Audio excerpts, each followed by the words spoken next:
तो बच्चों हम क्वेश्चन ही सॉल्व कर रहे थे और क्वेश्चन लेता हूँ मैं इसके लिए ईसीएस की जो एप्लीकेशन थी, एप्लीकेशन हमने डिस्कस कर ली। अब इसके क्वेश्चन की प्रैक्टिस कर रहे हैं। क्वेश्चन लिया हमने next, which of the following is strongest reductant. आपको ये बताना है इसमें से कौन स्ट्रॉन्गेस्ट रिडक्टेंट है। क्वेश्चन है विच of the following is strongest reductant. हमको स्ट्रॉन्गेस्ट रिडक्टेंट बताना है, स्ट्रॉन्गेस्ट रिडक्टेंट इनमें से कौन होगा।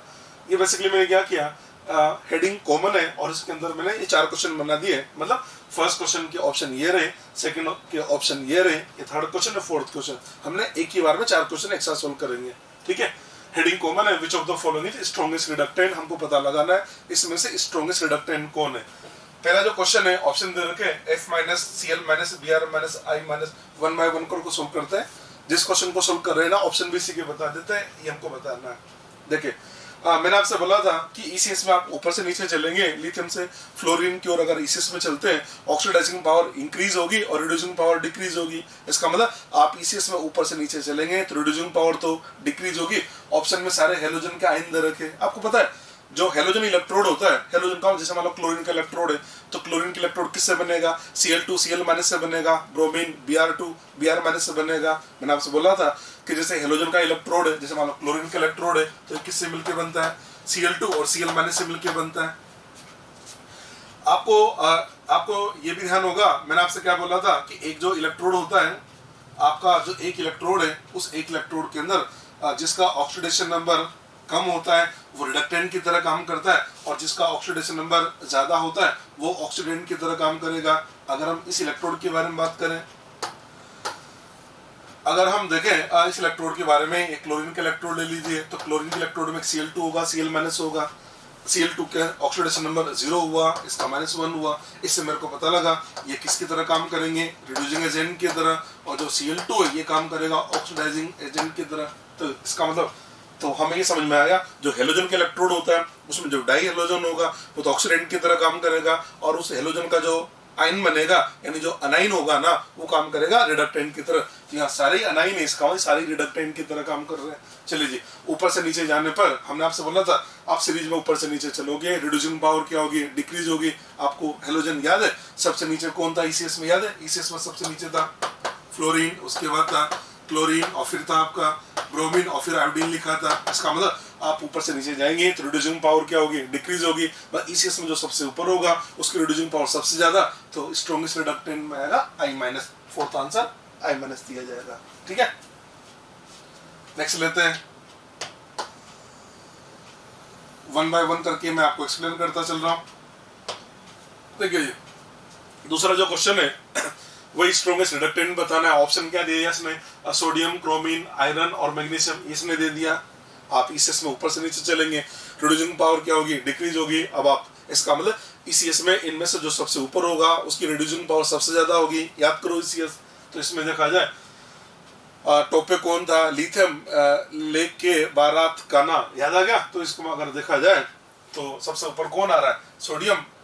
इसका मतलब सोडियम स्ट्रॉन्गेस्ट रिडक्टेंट होगा। नेक्स्ट ऑप्शन दे रखे, अगला क्वेश्चन है, इसमें ऑप्शन दिया Li+, Zn+2, copper and Ag+। चले जी, जैसे मान लो अभी तो हमने हेलोजन इलेक्ट्रोड के बारे में बात करी, अब अपन मेटल के इलेक्ट्रोड की बात करें तो मेटल इलेक्ट्रोड में जैसे मान लो लिथियम का इलेक्ट्रोड है तो लिथियम का इलेक्ट्रोड किससे बनेगा, Li और Li+ से मिलकर बनेगा। फिर देखिए इसमें कौन ऑक्सीडेंट होगा कौन रिडक्टेंट होगा, तो आप देख सकते हैं इसका ऑक्सीडेशन नंबर 0 होगा, इसका +1 होगा 0। इसका मतलब ये तो बनाएंगे रिड्यूसिंग एजेंट और Li+ बनाएंगे ऑक्सीडाइजिंग एजेंट। तो हमको ये पता लग गया कि जो मेटल इलेक्ट्रोड होता है, जो मेटल का इलेक्ट्रोड है उस मेटल इलेक्ट्रोड के अंदर जो मेटल है वो तो रिडक्टेंट की तरह काम करेंगे और मेटल आयन ऑक्सीडेंट की तरह काम करेंगे। अब देखो अब ये जो ऑप्शन दे रखा है इसमें ये मेटल आयन है, ये मेटल आयन है, मेटल आयन तो ऑक्सीडेंट बनेगा। इसका मतलब फर्स्ट हो नहीं सकता, फर्स्ट तो रिडक्टेंट ही नहीं है, फर्स्ट वाला तो ऑक्सीडेंट की तरह काम करेगा, सेकंड भी ऑक्सीडेंट की तरह काम करेगा, फोर्थ भी ऑक्सीडेंट की तरह काम करेगा। तो यहाँ रिडक्टेंट की तरह काम केवल एक ही करेगा ना, कॉपर, इसलिए आंसर दे देंगे थर्ड। इसका थर्ड आंसर आ जाएगा।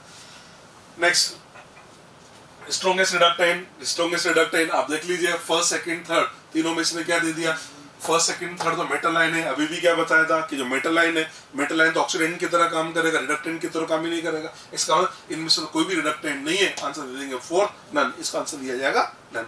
समझ आएगा। Next question, which of the following is strongest oxidant, जब अभी अभी मैंने क्वेश्चन बताया था वो स्ट्रॉन्गेस्ट रिडक्टेंट के लिए था, इसी टाइप से मैंने स्ट्रॉन्गेस्ट ऑक्सीडेंट बना दिया। ऑक्सीडाइजिंग पावर फिर याद कर लीजिए, ECS में ऊपर से नीचे चलेंगे, ऑक्सीडाइजिंग पावर इंक्रीज होती है इधर चले। अब देखो जो हेलोजन है, अब हमें समझ में आ गया कि अनाइन तो रिडक्टेंट होते हैं और डाइहेलोजन ऑक्सीडेंट की तरह काम करेंगे। इसका मतलब इसमें ऑप्शन दे रखा है Br2I-F-Cl2, ठीक है, हमें समझ में आ गया। सेकंड थर्ड तो अनाइन है, अनाइन तो रिडक्टेंट होंगे, इसका मतलब सेकंड थर्ड तो हो नहीं सकता, बचा कौन, एक तो Br2Cl2 और ECS में ऊपर से नीचे चले तो ऑक्सीडाइजिंग पावर बढ़ेगी। सबसे नीचे कौन है, फ्लोरीन, फ्लोरीन क्लोरीन, इसका मतलब आंसर आ जाएगा फोर्थ। नेक्स्ट चलिए इधर देखिए, अब इसमें सारे मेटल आयन दे रखे हैं, मेटल आयन तो वैसे ऑक्सीडेंट की तरह काम करेंगे, तो चारों ऑक्सीडेंट है, तो ECS में जो सबसे नीचे होगा उसकी ऑक्सीडाइजिंग पावर सबसे ज्यादा होगी, चेक कर सकते हैं। तो ये आता है लेके बारात काना मजे से आना मंजन कर फेंक दे, क्रोमियम ऊपर आएगा यानी सबसे नीचे आएगा Fe+2, तो फोर्थ आंसर आ जाएगा। नेक्स्ट वाले पे चले, याद करिए बताया था लेके बारात काना मजे से आना मंजन कर फेंक दे, कोई नहीं सुनता प्रॉब्लम हमारी, नहीं सुनता प्रॉब्लम हमारी, इसका मतलब सबसे नीचे कौन आ रहा है, लेड आ रहा है ना, तो आंसर क्या देंगे, इसमें जो लेड आयन है इसकी ऑक्सीडाइजिंग पावर सबसे ज्यादा होगी। नेक्स्ट लिया हमने F2Cl2Br2I2, ये तो सब डाइहेलोजन है, डाइहेलोजन तो ऑक्सीडेंट की तरह काम करते हैं और जो सबसे नीचे वाला डाइहेलोजन होगा उसकी ऑक्सीडाइजिंग पावर सबसे ज्यादा होगी और बॉटम पे होता है फ्लोरीन, इसलिए आंसर दिया जाएगा फर्स्ट, ई फ्लोरीन इसका आंसर चला जाएगा। ऐसा में नेक्स्ट क्वेश्चन लिया हमने, the SRP of Zn, Ag and copper are -0.76 plus 0.80 and plus 0.34 volt respectively, which one is correct? Option दे रखे, first Ag can oxidizes Zn and copper, second given है Ag can reduces Zn+2 and copper+2, third given है Zn can reduces Ag+ and Cu+2 and fourth given है copper can oxidizes Zn and Ag। इधर का हमको तीन element दे रखे, हम सबसे पहले इसकी ECS बना देते हैं, चलो जी हमने इसकी ECS बना दी।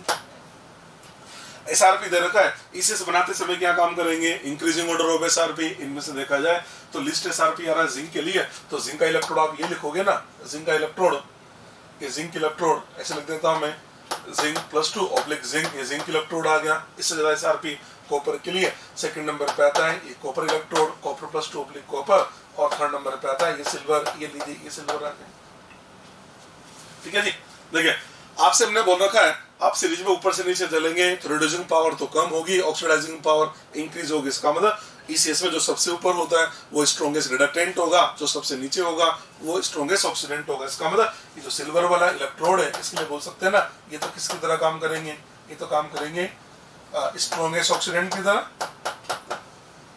ये हो जाएगा स्ट्रॉन्गेस्ट ऑक्सीडेंट। और जो सबसे हमने जो टॉप पे लिख रखा है, ये जो टॉप पे लिख रखा है इसके लिए क्या बोल सकते हैं, ये बन जाएगा स्ट्रॉन्गेस्ट रिडक्टेंट, ये स्ट्रॉन्गेस्ट रिडक्टेंट बन जाएगा।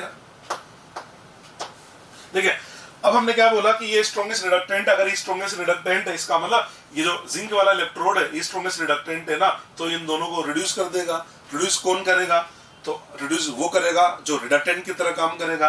जिंक और Zn+2 में से रिडक्टेंट कौन होगा, तो रिडक्टेंट तो मेटल होगा ना, इसका मतलब रिड्यूसिंग एजेंट की तरह जिंक काम करेगा।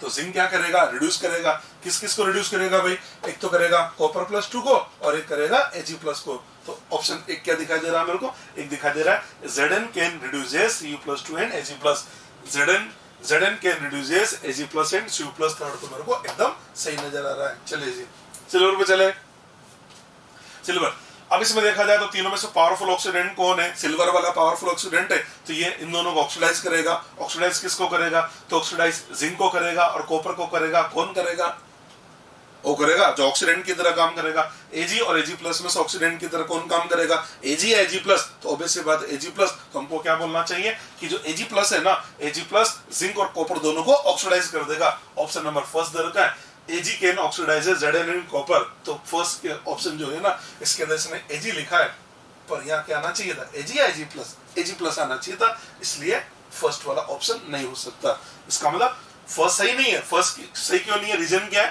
क्योंकि इसने लिखा Ag, जबकि होना क्या चाहिए था, होना ये चाहिए था Ag+ can, ये बहुत इंपॉर्टेंट क्वेश्चन है ये वाला। बच्चा क्या करता है, इसको फर्स्ट को भी सही कर देता है। Ag plus can oxidises Zn and copper, ये वाला स्टेटमेंट अगर होता ना तो ये एकदम सही हो जाता। बाकी सेकंड को चेक कर लीजिए, Ag रिड्यूस करेगा नहीं, कॉपर ऑक्सीडाइज करेगा, तो ये भी गलत है। इसका आंसर दिया जाएगा थर्ड। वाला क्वेश्चन बहुत इंपॉर्टेंट है, ठीक है। नेक्स्ट क्वेश्चन देखिए,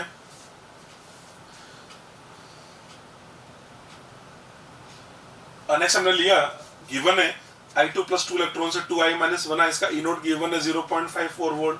Br2 प्लस 2 इलेक्ट्रॉन से 2Br माइनस बना दिया, E नोट गिवन है 1.69 वोल्ट, ठीक है। आपसे बोला जा रहा है true statement is, true statement बताना है। ऑप्शन देख लेते हैं। पहला ऑप्शन दे रखा है iodine will be able to reduce bromine, second given है bromine will be able to reduce iodide ion, third given है I माइनस का मतलब iodide, I minus ion will be able to reduce bromine, and fourth given है Br minus ion will be able to reduce iodine. ये question है। अब इसको solve कैसे करें, देखो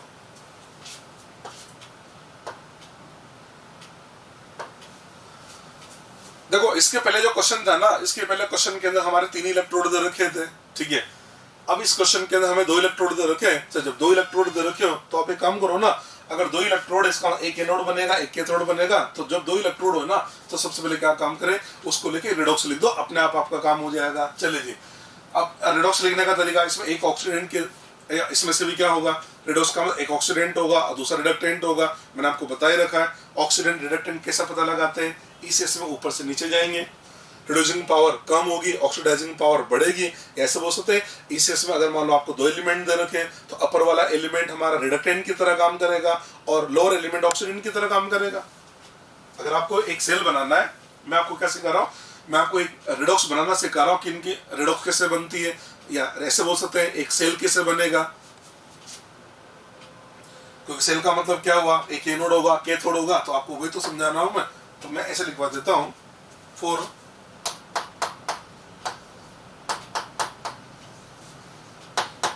फिजिबल सेल रिएक्शन, एक फिजिबल सेल रिएक्शन बने, या ऐसे बोल दो फिजिबल रिडॉक्स बने, उसके लिए क्या जरूरी है, तो हमने क्या बोला, कॉन्सेप्ट समझ लेना भाई। 2 इलेक्ट्रोड आपको दे दिए गए, 2 इलेक्ट्रोड आपको दे दिए गए, इस में एक की पोजीशन ऊपर होगी एक की पोजीशन नीचे होगी, तो वो पता लगा लेना कि कौन ऊपर है कौन नीचे। आप कॉन्सेप्ट क्या लगाओगे, इस में ऊपर से नीचे जाएंगे, ऑक्सीडाइजिंग पावर बढ़ती है, रिड्यूसिंग पावर कम होगी। इसका मतलब आपको एक फिजिबल सेल बनाना है, तो फिजिबल सेल रिएक्शन के लिए क्या कह रहा है ये, कि जो अपर एलिमेंट है, 2 एलिमेंट होंगे ना, एक आपका अपर एलिमेंट होगा एक आपका लोअर एलिमेंट होगा। अपर लोअर का मतलब इसके अंदर अपर लोअर एलिमेंट, ये तो कह रहा है। ये क्या बोला है कि जो अपर एलिमेंट है वो तो आपका काम करेगा रिडक्टेंट की तरह, वो तो काम करेगा रिडक्टेंट की तरह, तो लोअर एलिमेंट है वो काम करेगा ऑक्सीडेंट की तरह। ये तो मतलब हुआ, जो रिडक्टेंट की तरह काम करेगा दूसरे का क्या करेगा, रिडक्शन, खुद का क्या होगा ऑक्सीडेशन। ये लीजिए उसका क्या होगा ऑक्सीडेशन होगा, और जिसका ऑक्सीडेशन होगा मतलब वो एनोड बनाएगा, ठीक है। और जो लोअर एलिमेंट है ऑक्सीडेंट की तरह काम करेगा, ऑक्सीडेंट की तरह काम करेगा, तो दूसरे का तो ऑक्सीडेशन करेगा, और खुद का क्या होगा, खुद का होगा रिडक्शन। ये लीजिए खुद का रिडक्शन होगा और खुद का रिडक्शन होगा, तो वो कैथोड की तरह काम करेगा। तो कुल मिला के बात ये है कि अगर आपको 2 एलिमेंट दे रखे हो, समझना, अगर आपको 2 एलिमेंट दे दिए जाए और आपसे बोला जाए इनको दोनों इलेक्ट्रोड को लेकर सेल बनाओ, तो आप क्या करना, जो अपर एलिमेंट है, जो इसमें अपर एलिमेंट है उसका तो आप एनोड बना लेना। जो अपर एलिमेंट है, ये तो कह रहे हैं जो अपर एलिमेंट है उस अपर एलिमेंट का तो क्या बना लेंगे, एनोड बना लेंगे, और जो लोअर एलिमेंट है उसका हम कैथोड बना लेंगे। अगर ऐसा हम करते हैं तो हमारे पास में एक फिजिबल सेल बन जाता है। तो फिजिबल सेल बनाने के लिए क्या कंसेप्ट बना दिया मैंने, फिजिबल सेल बनने के लिए अपर एलिमेंट का एनोड बनाएंगे और लोअर एलिमेंट का कैथोड बनाएंगे। चलिए जी, अब हम इसमें आ जाते हैं।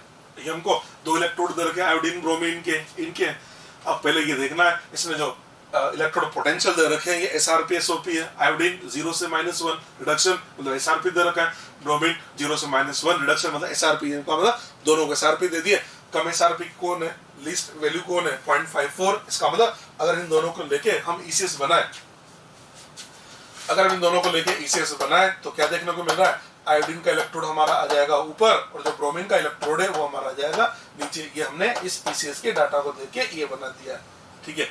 अब मेरे को सेल की रिएक्शन लिखनी है, देखिए इधर अब मैं सेल की रिएक्शन लिखने जा रहा हूँ। तो सेल की रिएक्शन लिखने का तरीका क्या हुआ, अभी भी क्या समझाया था, अपर एलिमेंट का एनोड बनाएंगे। इससे मेरे को पता लग गया कि जो आयोडीन का इलेक्ट्रोड है इसका तो हम क्या बना लेते हैं, एनोड बना लेते हैं, और ब्रोमीन का जो इलेक्ट्रोड है इसका हम कैथोड बना लेते हैं। अगर ऐसा करेंगे तो फिजिबल सेल बनेगा, एनोड बन गया। अब रिएक्शन लिखने का तरीका क्या हुआ, एनोड जिसका भी होगा, एनोड का तो ऑक्सीडेशन लिखोगे ना, ऑक्सीडेशन कब होगा, जब I2 से I- बने या I-I2 बने, तो obvious सी बात है I-I2 बने। तो ये लीजिए एनोड की रिएक्शन 2I- से मैंने I2 बना दिया। कैथोड का रिडक्शन कब होगा, जब Br2 से क्या बने, 2Br- बने, ये लीजिए 2Br- बने, तो ये आपके पास रेडॉक्स आ रही है, ये बन की रेडॉक्स।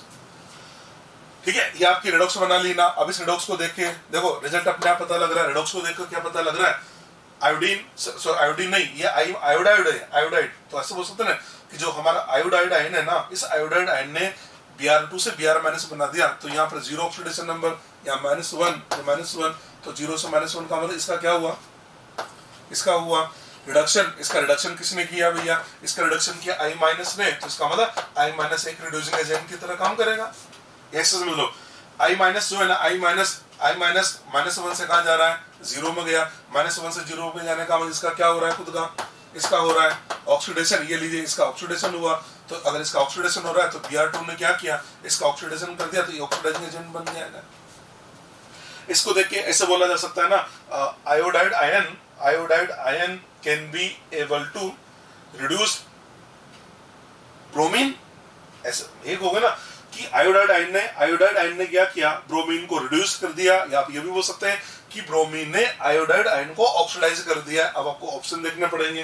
पहला ऑप्शन देखो, फर्स्ट दे रखा है iodine will be able to reduce bromine, iodine bromine को रिड्यूस करेगा, आयोडीन करेगा।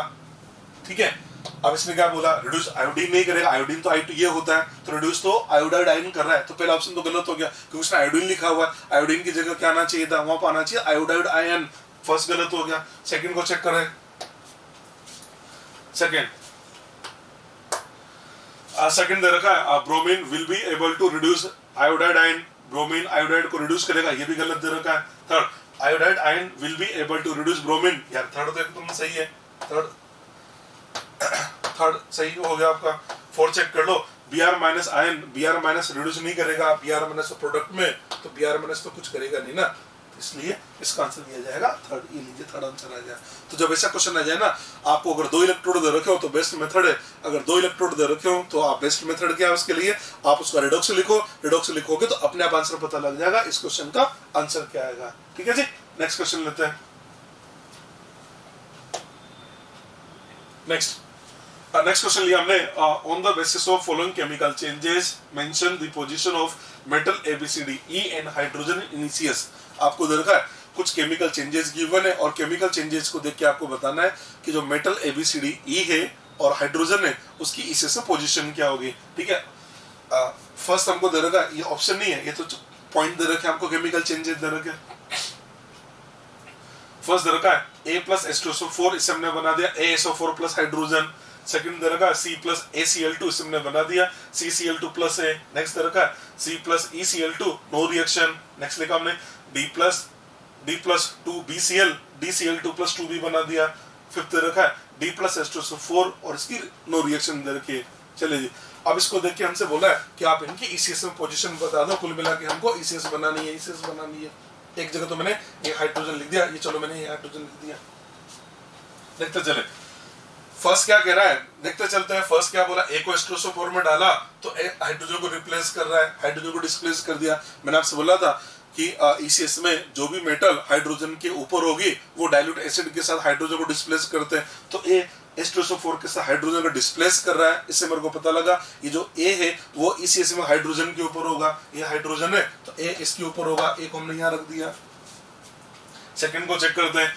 सेकंड क्या बोला है, C+ACl2, इसका मतलब ये बोल रहा है कि C को हमने A के सॉल्यूशन में रखा। C को जब A के सॉल्यूशन में रखा तो C ने A को डिस्प्लेस कर दिया। इससे मेरे को पता लगा C की रिएक्टिविटी A से ज्यादा है। बोला था ना मोर रिएक्टिव लेस रिएक्टिव को डिस्प्लेस कर देगा, तो C ने A को डिस्प्लेस किया। इसका मतलब C की रिएक्टिविटी A से ज्यादा है, रिएक्टिविटी ज्यादा है। अब आपको ये भी देखना पड़ेगा A और C मेटल है नॉन मेटल है। क्वेश्चन के अंदर देखा ना मेटल ABCD, ये लीजिए मेटल ABCD मेटल है तो मेटल के हिसाब से सोचेंगे। इसका मतलब जो सी मेटल है उसकी रिएक्टिविटी ए से ज्यादा है, और आपको पता है मेटल, जिस मेटल की रिएक्टिविटी जितनी ज्यादा होगी वो ECS में उतना ही ऊपर होता है, ऊपर से नीचे जाने पर मेटल की रिएक्टिविटी कम होती है, तो सी की रिएक्टिविटी ए से ज्यादा है, इसका मतलब सी ECS में ए के ऊपर होगा, तो सी ECS में ए के ऊपर चला जाएगा।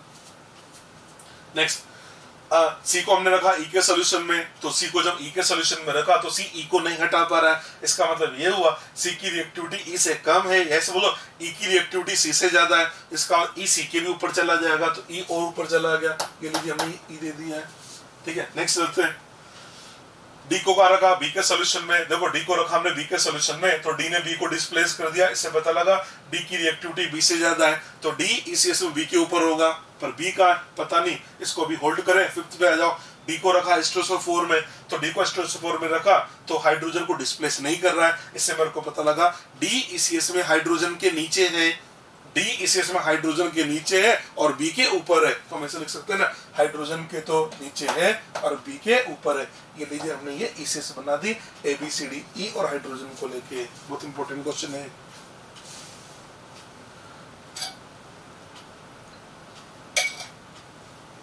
बेसिकली हमने जो क्वेश्चन लिया ना, इस क्वेश्चन के थ्रू हमने जो एप्लीकेशन आपको सिखाया ना, उन सारे एप्लीकेशन को एक ही क्वेश्चन के अंदर कंपाइल कर दिया है।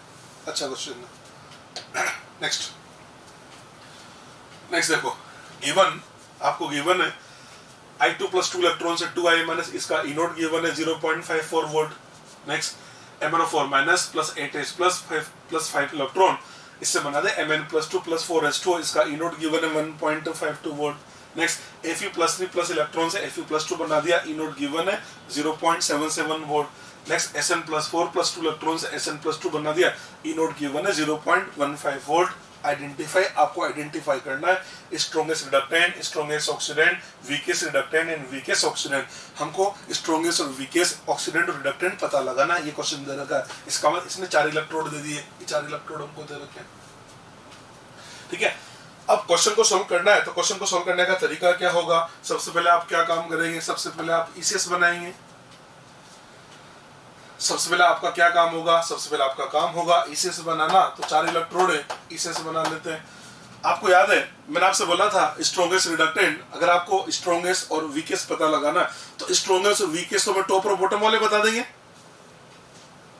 आपको याद है मैंने ऐसे सिखाया था आपको, ये Li+/Li लिखा था और बॉटम पे लिखा था मैंने F2/F-, याद करो, बोला था ना। ये हमको क्या देगा? स्ट्रॉन्गेस्ट, एक तो स्ट्रॉन्गेस्ट रिडक्टेंट देगा, एक वीकेस्ट ऑक्सीडेंट देगा, और ये हमको एक देगा स्ट्रॉन्गेस्ट ऑक्सीडेंट और एक हमको देगा वीकेस्ट रिडक्टेंट। याद आ गया? अगर आपको स्ट्रॉन्गेस्ट वीकेस्ट ही चाहिए ना, अगर आपको स्ट्रॉन्गेस्ट और वीकेस्ट ही चाहिए, उसके लिए तो आपको टॉप और बॉटम से काम हो जाएगा, इतने सारों की जरूरत नहीं पड़ रही।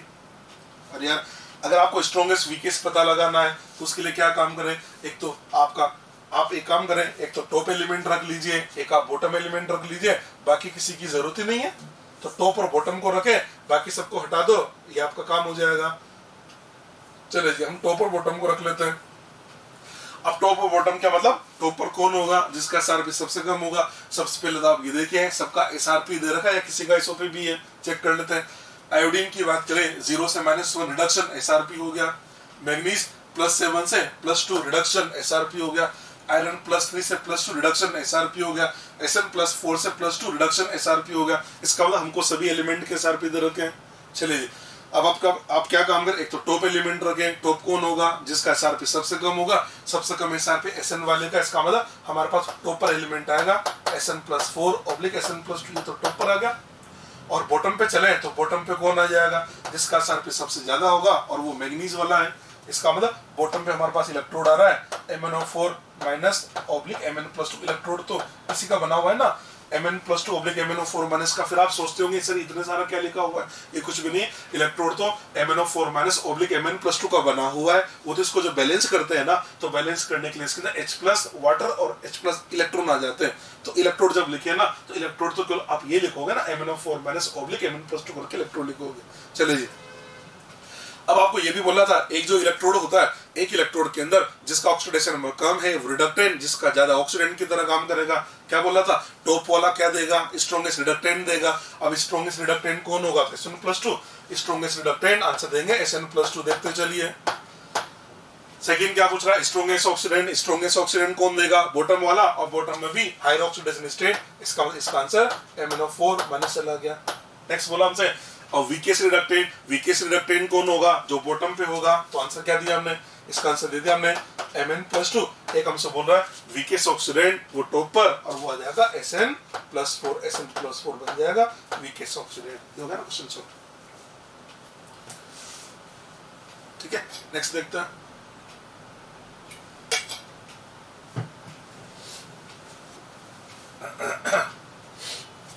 Next calculate E naught cell for, अब हम ई नोट सेल निकालना है।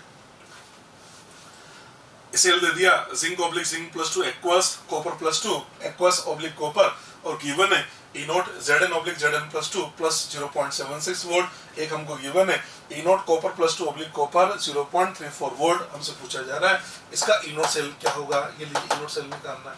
ठीक है, मैंने आपसे बोला था जब कभी भी आपको ई नोट सेल निकालना हो तो ई नोट सेल कैसे निकालेंगे, E naught of cathode minus E naught of anode, और दोनों के एसआरपी लेना है।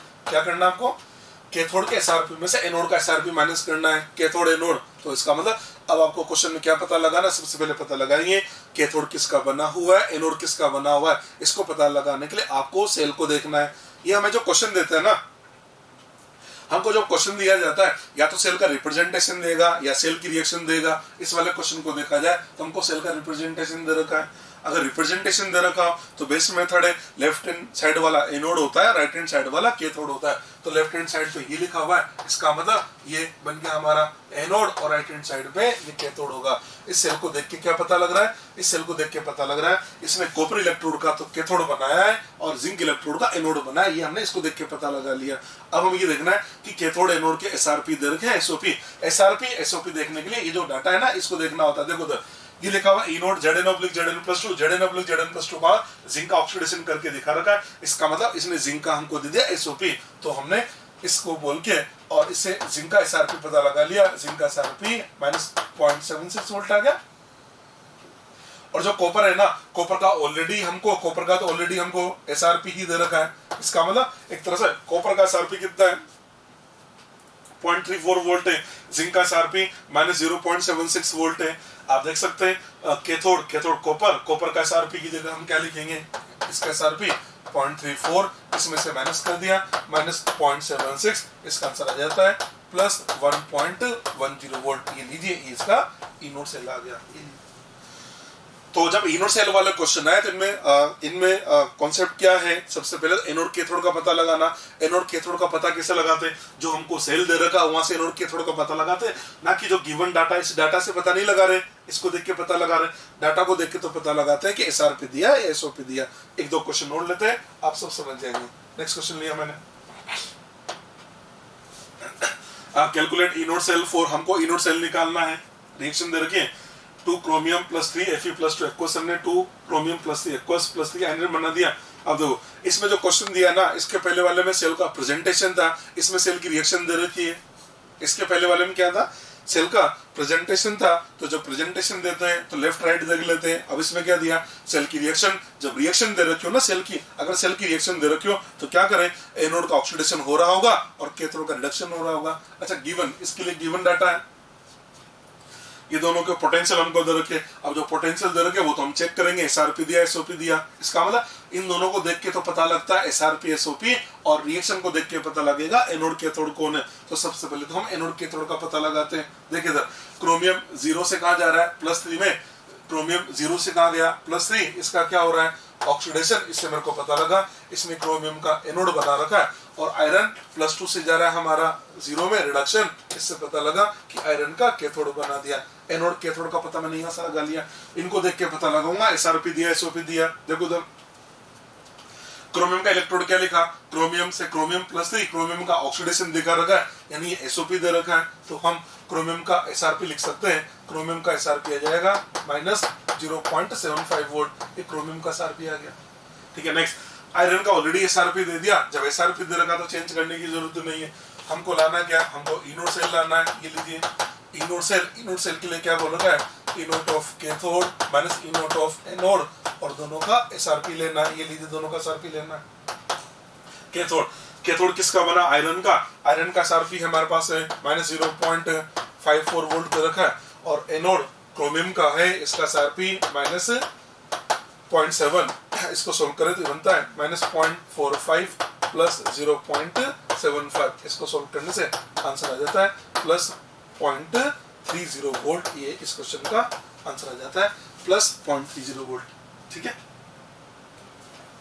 कैलकुलेट इनोड सेल फॉर, इसका इनोड सेल निकालना है। ठीक है, अब इस क्वेश्चन के अंदर फिर सेल की रिएक्शन दे रखी है, जब सेल की रिएक्शन दे रखी है तो क्या देखोगे, जिसका ऑक्सीडेशन हो रहा होगा एनोड होगा, जिसका रिडक्शन हो रहा होगा कैथोड है।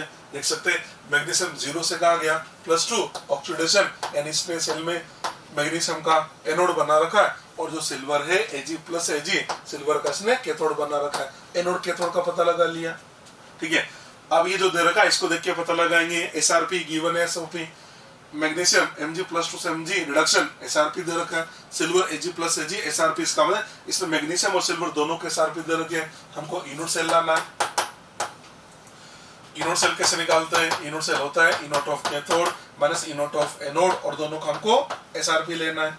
कैथोड का एसआरपी, कैथोड किसका है, सिल्वर, सिल्वर का एसआरपी दे रखा है 0.80, इसमें से माइनस कर दिया मैग्नीशियम -2.37, इसको सोल्व करें 0.80 माइनस माइनस प्लस 2.37, इसको सोल्व करके देखें 3.17 वोल्ट, ये इस क्वेश्चन का आंसर आ गया। आप देख पा रहे हैं ये मैंने जो 3 क्वेश्चन बनाया ना इनोड सेल वाले, इन तीनों के इनोड सेल पॉजिटिव आ रहे हैं। इनोड सेल पॉजिटिव आने का मतलब ये सेल फिजिबल है, मतलब एकदम आपने सेल सही बना लिया। अगर किसी का इनोड सेल नेगेटिव आ जाए तो आपको बोल देना है ये सेल नॉन फिजिबल है, ये फिजिबल सेल है। रीजन इसका इनोड सेल पॉजिटिव आ रहा है, इनोड सेल पॉजिटिव तो सेल फिजिबल होता है। ठीक है जी,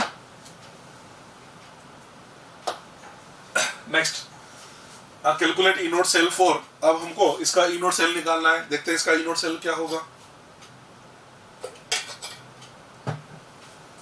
inode cell copper oblique copper +2 H+/H2, ये तो सेल दे दिया, और हमको कॉपर +2 से कॉपर, कॉपर का भी एसआरपी दे दिया, हाइड्रोजन का भी एसआरपी दे दिया, हाइड्रोजन का तो नहीं भी दे तो भी पता है 0 वोल्ट होता है। इनोड सेल निकालना है। इनोड सेल कैसे निकालेंगे, इनोड सेल आ जाएगा E naught of cathode minus E naught of anode, और दोनों का हमको एसआरपी लेना है। ये लीजिए कैथोड, एनोड कैथोड का पता लगा है, एनोड कैथोड का पता सेल को देख के पता लगेगा, प्रेजेंटेशन दे रखा है तो लेफ्ट हैंड साइड वाला एनोड होता है। ये लीजिए लेफ्ट हैंड साइड वाला एनोड है और राइट हैंड साइड वाला कैथोड है। इसका मतलब इसमें जो सेल बनाया है उसमें कॉपर का एनोड बनाया और हाइड्रोजन का कैथोड बनाया, तो एसआरपी हाइड्रोजन का एसआरपी 0 माइनस 0.34, इसका आंसर आ जाएगा -0.34 वोल्ट, ये इसका आंसर आ जाएगा। ठीक है, अगर हमसे बोला जाए आप इस सेल पे कुछ कमेंट करना चाहेंगे तो बोल देंगे ये सेल है non feasible cell. Non feasible cell, non feasible क्यों है, रीजन क्योंकि इसका जो इनोड सेल आ रहा है वो आ गया नेगेटिव, नेगेटिव आने से ये बन गया नॉन फिजिबल सेल। ठीक है, अब नॉन फिजिबल क्यों हुआ इसका रीजन मैं आपको बता देता हूँ। कॉपर हाइड्रोजन की बात करें तो ईसीएस में देखा जाए तो हाइड्रोजन ईसीएस में ऊपर होगा, कॉपर नीचे होगा, तो अगर देखा जाए तो हाइड्रोजन का एनोड बनना चाहिए था और कॉपर का कैथोड बनना चाहिए था। पर इसने क्या किया, कॉपर का एनोड बना रखा था और हाइड्रोजन का कैथोड बना रखा था, यानी एनोड कैथोड इसने उल्टे ले लिए ना, तो सेल तो नॉन फिजिबल बनना ही था, तो इनोड सेल इसका नेगेटिव आ जाता है। ठीक है, अब देखो कई बार ऐसा क्वेश्चन आता है, कई बार ऐसा क्वेश्चन आता है कि इनमें से for which of the following cell E naught cell positive E naught cell negative, मतलब आपसे ये पूछ लिया गया कि इसमें से कौन सा सेल का इनोड सेल पॉजिटिव होगा, कौन सा सेल का इनोड सेल नेगेटिव होगा। इसका कंसेप्ट क्या बना है, इसका कंसेप्ट क्या है कि ईसीएस में ईसीएस के अंदर जिसकी पोजीशन ऊपर है उसका हमने एनोड बना रखा है और उसके नीचे वाले का कैथोड बना रखा है, तो ऐसा वाला सेल हमेशा फिजिबल होगा, इसका इनोड सेल पॉजिटिव आएगा। अगर मान लो आपने क्या किया, जो ईसीएस में ऊपर है उसका तो आपने कैथोड बना दिया और ईसीएस में जो नीचे है उसका एनोड बना दिया, ऐसा सेल होगा नॉन फिजिबल, उसका इनोड सेल नेगेटिव आएगा। तो आप बिना कैलकुलेशन के भी देख के बता सकते हैं इनोड सेल कब पॉजिटिव आएंगे कब नेगेटिव आएंगे। तो पॉजिटिव कब आएंगे इनोड सेल, जब अपर एलिमेंट का एनोड बनाओगे और लोअर एलिमेंट का कैथोड बनाओगे तो इनोड सेल आपका पॉजिटिव आएगा, सेल फिजिबल होगा, और उल्टा क्या तो सेल आपका नॉन फिजिबल बन जाएगा।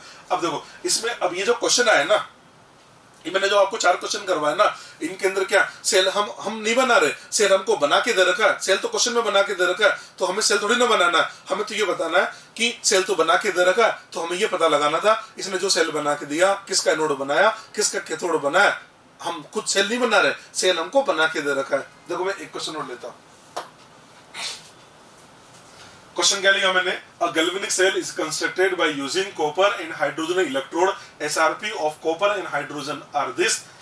अब पूछ के आराम से सेल प्रेजेंटेशन, सेल रिएक्शन और इनोड सेल पूछा जा रहा है। देखो अभी तक मैंने जितने भी इनोड सेल के क्वेश्चन बनाए ना, मैंने सेल नहीं बनाया, सेल क्वेश्चन में बना के दे रखा था, मैंने तो पता लगाया कि किसका एनोड बनाया किसका कैथोड बनाया। अब ये क्वेश्चन ऐसा है जिसमें सेल बना के नहीं दे रहा, अब आपसे बोला जा रहा है कि आप तो एक काम करो, एक तो जिंक, एक तो आप कॉपर का इलेक्ट्रोड ले लो, एक हाइड्रोजन का इलेक्ट्रोड ले लो, और आपसे बोला गया सेल आपको ही बनाना है। जब सेल आपको बनाना हो तो दिमाग क्या लगाएंगे, जो अपर एलिमेंट है उसका एनोड बनाएंगे और लोअर एलिमेंट का कैथोड बनाएंगे। अपर एलिमेंट का क्या बनाएंगे, एनोड, और लोअर एलिमेंट का कैथोड बनाएंगे। तो आप देख सकते हैं कॉपर हाइड्रोजन में अपर एलिमेंट कौन है, अपर एलिमेंट कौन है, हाइड्रोजन है ना।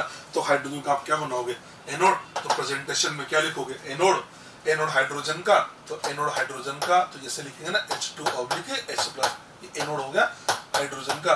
और कैथोड बनेगा आपका किसका, कॉपर। अब कॉपर को लिखने का तरीका, पहले कॉपर +2 लिखूंगा और फिर लिख दूंगा कॉपर, ये तो फर्स्ट आ गया। चलो जी, सेकंड क्या पूछ रहा है आपसे, इसका प्रेजेंटेशन, रिएक्शन, ये तो प्रेजेंटेशन हो गया रिएक्शन। तो एनोड हाइड्रोजन का, तो हाइड्रोजन की रिएक्शन क्या लिखो, ऑक्सीडेशन की, तो H2 से आप बना दो 2H+, ये लीजिए, ठीक है। और कॉपर का क्या करोगे, रिडक्शन, ये लीजिए कॉपर का रिडक्शन, कॉपर +2 से कॉपर, ये हमारा सेकंड आ गया है। थर्ड आपसे क्या पूछ रहा है, इनोड सेल, थर्ड हमसे पूछ रहा है इनोड सेल। और इनोड सेल कैसे निकालेंगे, इनोड सेल आता है inode of cathode minus inode of anode, और दोनों का एसआरपी ही लेना है। कैथोड का एसआरपी, कैथोड किसका बना रखा आपने, कैथोड बना कॉपर, कॉपर का एसआरपी 0.34, हाइड्रोजन का 0, इसका आंसर आ जाता है +0.34 वोल्ट। ये लीजिए, ये इस क्वेश्चन का आंसर आ गया। अब आपको एक बात बताऊं, अगर आपको ऐसे सेल, अगर आपसे ऐसे क्वेश्चन पूछता है ना जिसमें सेल भी आपको बनाना पड़े, ऐसे क्वेश्चन का आंसर कभी नेगेटिव नहीं आ सकता, क्योंकि आप अगर सेल बनाओगे आप तो फिजिबल सेल बनाओगे ना। हाँ, अगर क्वेश्चन में सेल बना के दे रखा है उसका आंसर पॉजिटिव भी आ सकता है और नेगेटिव भी आ सकता है। और अगर आपने सेल बनाया ना, और अगर आप खुद सेल डिजाइन करते हैं तो ऐसे क्वेश्चन का आंसर हमेशा ही पॉजिटिव आता है। जैसे कि हमने एक क्वेश्चन आपको ये बता दिया।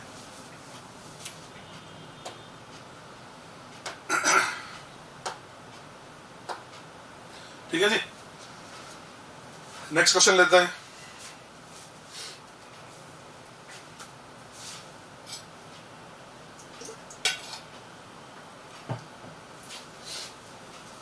नेक्स्ट क्वेश्चन ले रखा लिया हमने, inode AU+/AU 1.69 volt, inode AU+3/AU 1.40 volt, और इनोड ऑफ AU+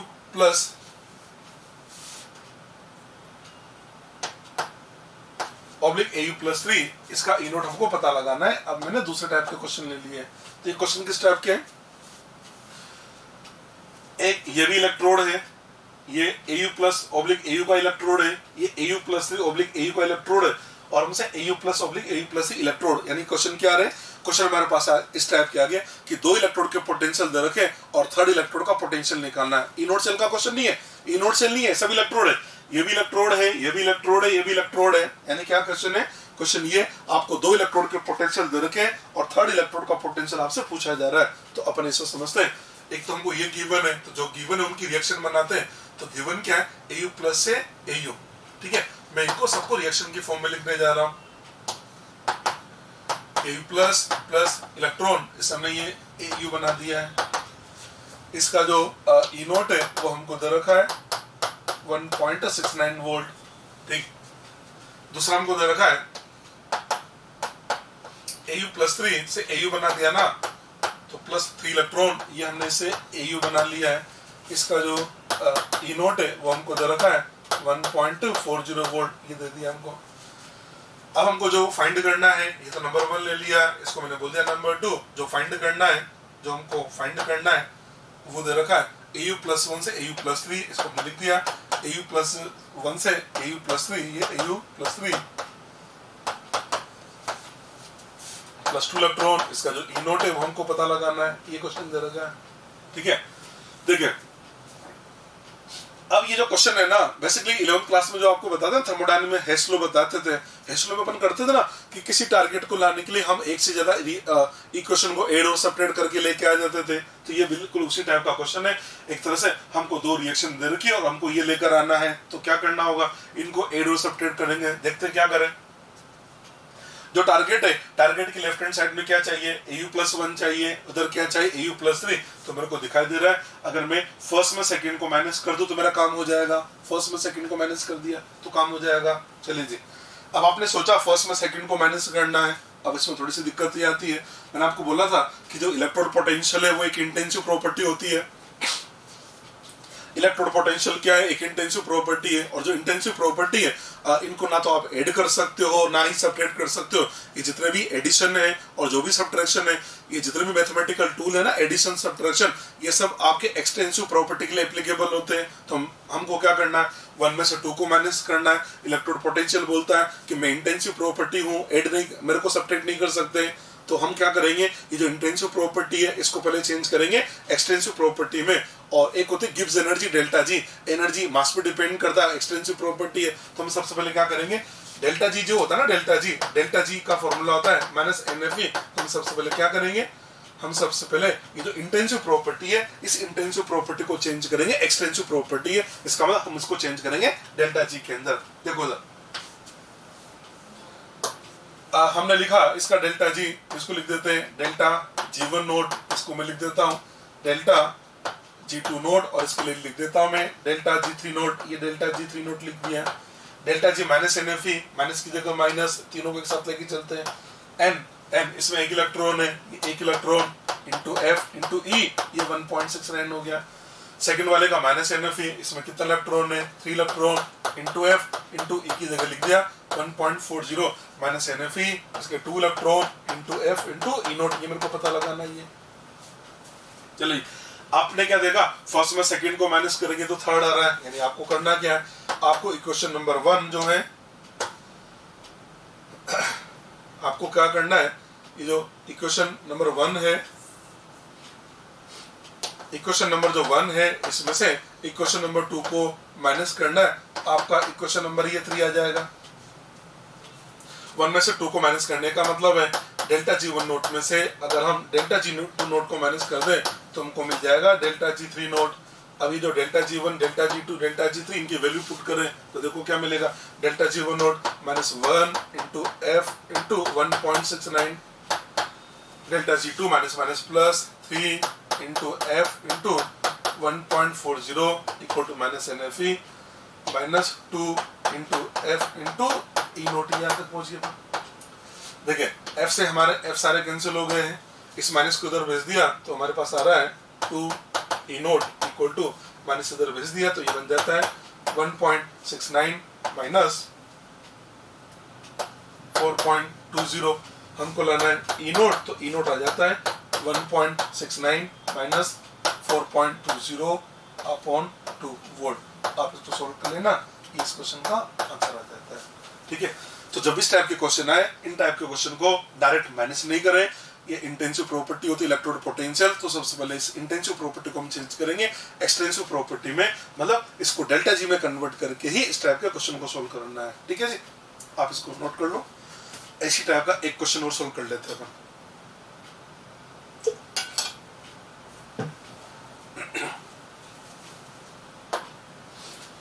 हाँ, इसी टाइप का एक और क्वेश्चन ले लिया है। हमें 2 इलेक्ट्रोड दे रखे हैं और थर्ड इलेक्ट्रोड का पोटेंशियल लाना है। बिल्कुल वो कवई तरीका है। सबसे पहले रिएक्शन लिख लेते हैं जी।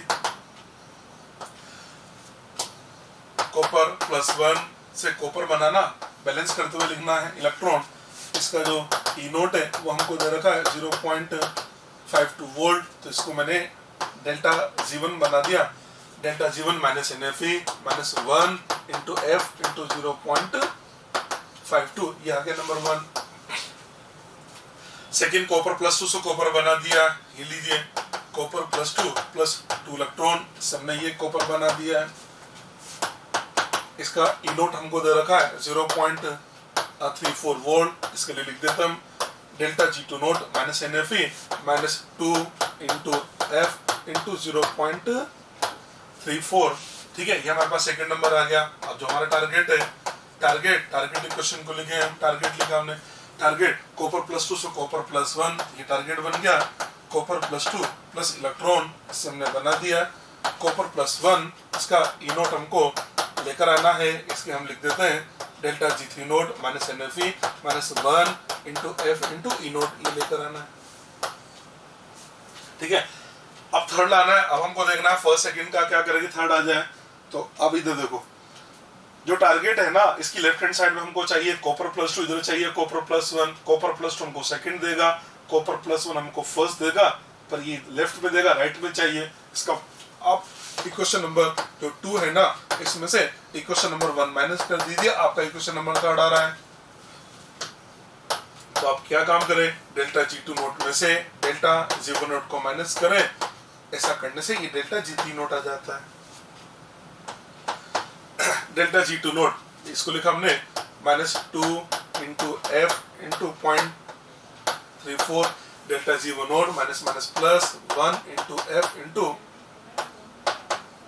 0.52 equal to delta G3 naught -1 into F into E naught आ जाता है। F से F कैंसिल हो गया और इस माइनस को उधर शिफ्ट कर दे, तुम्हारा जो ई नोट है, ई नोट बन जाता है 0.68 माइनस 0.52। इसको सोल्व करें तो 0.516 वोल्ट, ये इसका आंसर आ जाएगा। इसका आंसर आ जाता है 0.16 वोल्ट, इस क्वेश्चन का आंसर है। ठीक है, इस टाइप से हम इन क्वेश्चन को सोल्व कर सकते हैं। हम क्वेश्चन नहीं सोल्व कर रहे थे, इलेक्ट्रोड पोटेंशियल को लेके क्वेश्चन बना रहे थे। एक आध क्वेश्चन और ले लेते हैं। कैलकुलेट ई नोट सेल 4, एक रिएक्शन आपको दे रखा है 2 कॉपर +1, इससे हमने बना दिया Cu+2 प्लस कॉपर। ई नोट गिवन है कॉपर +2 ऑब्लिक कॉपर +1 के लिए 0.15, और एक आपको ई नोट गिवन है कॉपर +1 ऑब्लिक कॉपर के लिए 0.52। इसका ई नोट सेल हमको लेकर आना है। अब देखते हैं इस क्वेश्चन को सोल्व कैसे किया जाए। सेल की जो रिएक्शन है, सेल की रिएक्शन हमको दे रखी है 2 कॉपर +1, 2 कॉपर +1 है, इसको अपन ऐसे लिख देते हैं, 2 है ना, copper plus aqueous plus copper plus aqueous, 2 है, सेपरेट करके लिख दिया, और ये हमने बना दिया कॉपर +2 एक्वस प्लस कॉपर, ये बना दिया। अब देखिए, पहले तो हम ये देखते हैं ये रिडॉक्स है या नहीं है। कॉपर जो है ना, +1 से कहाँ चला गया, ये +2 में चला गया। +1 से +2 इसका हुआ ऑक्सीडेशन। ऑक्सीडेशन का मतलब एक तरह से ये एनोड की तरह काम कर रहा है, ये एनोड बना लिया। सेकंड, जो कॉपर +1 है, ये किस में चला गया, कॉपर के अंदर चला गया, इसका हुआ रिडक्शन, इसका मतलब ये कैथोड बना लिया। तो इसका मतलब समझे आप क्या हो रहा है। ये जो एग्जांपल है ना, इस एग्जांपल के अंदर हुआ क्या, जो कॉपर +1 है, इसी का ऑक्सीडेशन हुआ, इसी का रिडक्शन हुआ। इसका मतलब ये जो रिडॉक्स गिवन है ना, ये बेसिकली एक डिस्प्रोपोर्शनेशन रिडॉक्स है। तो ये हमारे पास में एक डिस्प्रोपोर्शनेशन रिडक्शन का एक एग्जांपल आ गया। अगर हम देखें इस रिडॉक्स में कितने इलेक्ट्रॉन का ट्रांसफर हुआ, तो आप देखिए इधर कॉपर +1 से कहाँ गया, +2 गया, +1 से +2 गया, मतलब 1 इलेक्ट्रॉन दिया। फिर कॉपर +1 से 0 में गया, 1 इलेक्ट्रॉन लिया, 1 इलेक्ट्रॉन दिया, 1 इलेक्ट्रॉन लिया। इसका मतलब इस रिएक्शन के अंदर 1 इलेक्ट्रॉन का ट्रांसफर हो रहा है। और बच्चे अगर ऐसे नहीं देखते हैं ना, वो डायरेक्ट देख के बोलते हैं 2 इलेक्ट्रॉन का ट्रांसफर हो जाता है, कि गलत है, जबकि इसके अंदर 1 इलेक्ट्रॉन का ट्रांसफर हो रहा है। अब इसमें देखा जाए तो हम ये देख लें एनोड किसका बना हुआ है, कैथोड किसका बना हुआ है। देखो इधर, अब इसमें एनोड किसका बना, तो यार दिखाई दे रहा है ना, एनोड जो बना, एनोड किसका बन रखा है। अगर हम एनोड की बात करें तो एनोड किससे मिलकर बना हुआ है, कॉपर +1 और +2 से मिलकर बना हुआ है। तो वैसे बोल सकते हैं एनोड हमारा कॉपर +2 और +1 से, तो हमारा एनोड बना हुआ है, ये तो एनोड आ गया। अगर हम बात करें कैथोड किसका बना हुआ है, तो कैथोड रिडक्शन हो रहा है, तो कैथोड हमारा कॉपर +1 और कॉपर से मिलकर बना हुआ है। तो आप देख सकते हैं कॉपर +1 और कॉपर का कैथोड बना हुआ है। हमने ये जो सेल की रिएक्शन है, मैंने आपसे बोला था ना, जब भी आपको इनोड सेल निकालना हो, सबसे पहले क्या करो, आप ये पता लगा लो एनोड किसका बना हुआ है, कैथोड किसका बना हुआ है। हमने सबसे पहले ये आइडेंटिफाई किया, एनोड जो है वो कॉपर +2 ऑब्लिक कॉपर +2 और कॉपर +1 से मिलकर एनोड बना हुआ है, और कैथोड कॉपर +1 और कॉपर से मिलकर बना हुआ है। चलिए आपको इनोड सेल लाना है, ये लीजिए इनोड सेल। इनोड सेल के लिए क्या बोल रहा था आपको, inode of cathode minus inode of anode, और दोनों का एसआरपी लेना है। ये लीजिए, दोनों का एसआरपी लेना है। ठीक है, पहले तो हम देखें इसमें जो इलेक्ट्रोड पोटेंशियल दे रखे हैं वो एसआरपी है, एसओपी है। चलिए जी, कॉपर +2 से +1 रिडक्शन एसआरपी दे रखा है, कॉपर +1 से 0 रिडक्शन एसआरपी दे रखा है, दोनों के एसआरपी दे रखे हैं। देखो कैथोड किसका है हमारा, कैथोड कॉपर +1 और कॉपर का है, तो आप देख सकते हैं कॉपर +1 और कॉपर का एसआरपी हमको 0.52 दे रखा है, इसकी जगह लिखा मैंने 0.52 माइनस एनोड किसका बना हुआ है, एनोड हमारा कॉपर +2 ऑब्लिक कॉपर +1 से बना हुआ है, तो +2 और +1 का एसआरपी भी हमको 0.15 वोल्ट गिवन है, इसको सोल्व करें तो आ जाता है 0.37 वोल्ट। ठीक है, तो इसका आंसर है 0.37 वोल्ट। ये क्वेश्चन सोल्व हो गया। ठीक है, चलिए जी नेक्स्ट लेते हैं। ये एक इंपॉर्टेंट क्वेश्चन है। ठीक, इसके बाद एक और क्वेश्चन मैं आपको दे रहा हूं।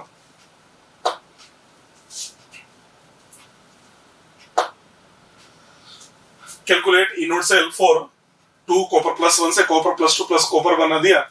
वही रिएक्शन है, सेम वो का वही क्वेश्चन ले लिया है, और गिवन क्या है, कॉपर +2 ऑब्लिक कॉपर +1 इसका एसआरपी गिवन है, और कॉपर +2 ऑब्लिक कॉपर का एसआरपी गिवन है। आप सोच रहे होंगे आपने तो सेम वो का वही क्वेश्चन ले लिया। नहीं, मैंने बेसिकली इलेक्ट्रोड को चेंज कर दिया। देखो सेल वो का वही रखा है, आप देखना ध्यान से क्वेश्चन को, सेल तो मैंने वही रखा। इस वाले क्वेश्चन के अंदर हमको जो पोटेंशियल दिया था वो किसका था, कॉपर +2 ऑब्लिक कॉपर +1 और कॉपर +1 ऑब्लिक कॉपर का था। इस वाले क्वेश्चन के अंदर देखें तो हमको कॉपर +2 ऑब्लिक कॉपर +1 का तो इसमें भी दे रखा है, पर वहां जो कॉपर +1 ऑब्लिक कॉपर था उसकी जगह कॉपर +2 ऑब्लिक कॉपर दे दिया। अब देखते हैं इसकी वजह से कोई क्वेश्चन में चेंज आता है क्या। चलो अब तो सोल्व करते हैं। बिल्कुल उसी टाइप से बनाते हैं। पहले हम एनोड कैथोड का पता लगा ले कि एनोड किसका बना हुआ है, कैथोड किसका बना हुआ है। ठीक है, ये सेल की रिएक्शन है ना, तो सेल की रिएक्शन को मैं एग्जैक्टली वैसे लिख देता हूं। ये लिखा मैंने copper plus aqueous copper plus, इसको हमने सेपरेट कर दिया और इससे ये हमने बना दिया copper +2 aqueous plus copper solid बना दिया। आप देख सकते हैं कॉपर +1 और +2, इससे तो हमारा ये एनोड बन गया, ये एनोड बन गया। और कैथोड की बात करें तो कैथोड कॉपर +1 और कॉपर इससे मिलकर कैथोड बना लिया हमने, एनोड कैथोड का पता लगा लिया। ठीक है, इसी को यहाँ लिख देता हूँ। हमने जो एनोड है एनोड किसका बना हुआ है, एनोड हमारा कॉपर +2 और +1 से मिलके तो एनोड बना हुआ है। अगर हम कैथोड की बात करें तो जो कैथोड है, कैथोड हमारा बना हुआ है कॉपर +1 और कॉपर का। इसका मतलब हमको बेसिकली एक तो कॉपर +1 ऑब्लिक कॉपर यानी कैथोड का एसआरपी चाहिए, एक कॉपर +2 ऑब्लिक कॉपर +1 का हमको एसआरपी चाहिए। पिछले वाले क्वेश्चन के अंदर इन्हीं के एसआरपी दिए थे, इसलिए क्वेश्चन डायरेक्ट सोल्व हो गया। इसमें देखें हमको एक तो कॉपर +1 ऑब्लिक कॉपर का एसआरपी चाहिए, तो इसमें कॉपर +1 ऑब्लिक कॉपर का एसआरपी नहीं दिया, इसका मतलब। और दूसरा एनोड कॉपर +2 ऑब्लिक कॉपर +1, तो कॉपर +2 ऑब्लिक कॉपर +1 तो एसआरपी दे रखा है, इसका मतलब इसमें हमको एनोड का एसआरपी दे रखा है पर कैथोड का नहीं दिया और इसकी जगह किसी और का एसआरपी दे रखा है, तो ये क्वेश्चन हमारा डायरेक्ट सोल्व नहीं होगा। ठीक है, इसके पहले वाला क्वेश्चन में, और इसमें मैं आपको ये समझाना चाह रहा हूँ कि इसके पहले वाला क्वेश्चन आपका डायरेक्ट बन गया ना, ये डायरेक्ट क्यों नहीं बन पा रहा, इसलिए नहीं बन पा रहा क्योंकि इसने जो कैथोड है कैथोड का एसआरपी नहीं दिया। तो जब ऐसे क्वेश्चन आते हैं आपको इनोड सेल निकालना हो, सुनो ध्यान से, आपको इनोड सेल निकालना हो तो फॉर्मूला लगाएंगे SRP of cathode minus SRP of anode. Cathode anode के एसआरपी आपको डायरेक्ट दे रखे तो क्वेश्चन को डायरेक्ट सोल्व कर लो, और अगर नहीं दे रखे किसी और के दे रखे तो फिर क्वेश्चन को सोल्व करेंगे डेल्टा जी से। मतलब ये क्वेश्चन हमारा डायरेक्ट सोल्व नहीं होगा, इस क्वेश्चन को डेल्टा जी से ही सोल्व करना पड़ेगा। ठीक है, तो हम इस क्वेश्चन को डेल्टा जी से बनाएंगे। तो डेल्टा जी से कैसे बनाएंगे, ये गिवन है और ये लाना है, देख लेते हैं। तुमको दे रखा है कॉपर +2 से कॉपर +1,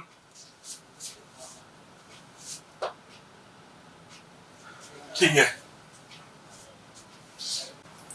तो हमको इस क्वेश्चन को डेल्टा जी से सोल्व करना पड़ेगा। ठीक है, अब डेल्टा जी से इस क्वेश्चन को कैसे सोल्व करें तो देख सकते हैं आप, आपको Cu+2 ऑब्लिक कॉपर +1 गिवन है, तो रिएक्शन लिखते हुए चलते हैं। देखो कॉपर +2 प्लस इलेक्ट्रॉन, इससे नहीं ये बना दिया है कॉपर +1, इसका हमको इनोड गिवन है, इसका इनोड है 0.15, ये हमने लिख दिया 0.15 वोल्ट। हम इसका डेल्टा G1 निकालें तो डेल्टा G1 -NFE -1 × F × 0.15, ये हमारा फर्स्ट नंबर आ गया। सेकंड जो गिवन है, सेकंड गिवन है कॉपर +2 से कॉपर, इसकी रिएक्शन अगर लिखें, सेकंड वाले की रिएक्शन लिखे तो ये बन जाता है कॉपर +2 + 2 इलेक्ट्रॉन, इस हमने ये कॉपर बना लिया है। इसका जो इनोट है वो हमको गिवन है 0.34 वोल्ट, ये दे रखा आपको। 0.34 वोल्ट, इसका भी डेल्टा जी बना है, इसके लिए लिखा मैंने delta G2 naught equal to minus NFE minus 2 into F into 0.34, ये लिए हम यहाँ तक पहुंच गए।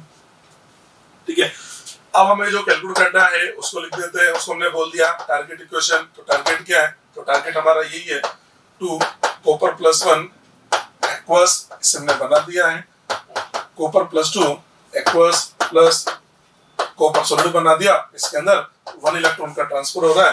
सपोज इसका ये ई नोट सेल दे रखा है हमको, ठीक है, इसके लिए भी अगर हम डेल्टा G3 नोट लिखें तो डेल्टा G3 नोट होता है minus NFE minus 1 into F into E naught cell के लिए दिया गया। ठीक है, अब आप ये आपके पास में थर्ड नंबर है, अब आपको करना क्या, आपको थर्ड लेकर आना है और फर्स्ट सेकंड गिवन है तो हमें देखना है फर्स्ट सेकंड का क्या करें कि हमारे पास थर्ड आ जाए। फर्स्ट सेकंड का क्या करें थर्ड आ जाए, तो हम इसको समझते हैं फर्स्ट को 2 से मल्टीप्लाई करें। ठीक है, फर्स्ट को अगर हम 2 से मल्टीप्लाई करके और सेकंड में से माइनस कर दे, क्या सोचा हमने, इक्वेशन नंबर जो 2 है उसमें से फर्स्ट को 2 से मल्टीप्लाई करके माइनस कर दें तो हमारे पास में इक्वेशन नंबर थर्ड आ जाता है। आप देख भी सकते हैं, आप फर्स्ट को 2 से मल्टीप्लाई करेंगे, इधर 2 आ जाएगा, इधर 2 आ जाएगा, यहाँ 2 आ जाएगा, फिर आप इसमें से माइनस करेंगे तो इसमें से ये कैंसिल होगा, बिल्कुल आ रहा है। तो आप ये लिख सकते हैं, तो डेल्टा G2 नोट है, इसमें से माइनस किया delta G2 naught minus 2 times of delta G1 naught equal to delta G3 note.